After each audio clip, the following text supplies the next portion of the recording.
ഈ രാജ്യത്ത് വന്ന നാൾ മുതൽ ഇവിടുത്തെ സ്ഥലങ്ങളുടെ കണക്ടിവിറ്റി എന്നെ അത്ഭുതപ്പെടുത്തിയിട്ടുണ്ട്.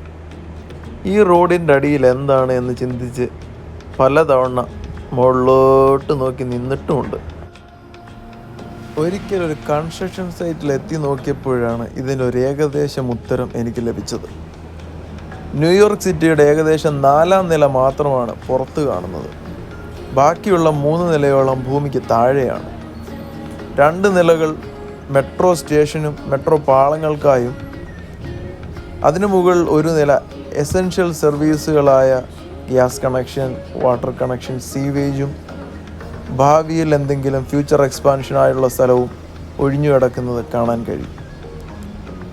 ഇത്രയൊക്കെ കാണുമ്പോഴാണ് 100 വർഷത്തിൽ അധികം ചരിത്രമുള്ള ഈ ഒരു നഗരത്തിന് നഗരാസൂത്രണം എത്രയധികം ദീർഘദൃഷ്ടിയും പ്രാവീണ്യവും ഉള്ളവരായിരുന്നു നിർവഹിച്ചത് എന്ന് നമുക്ക് വ്യക്തമാകുന്നുണ്ട്.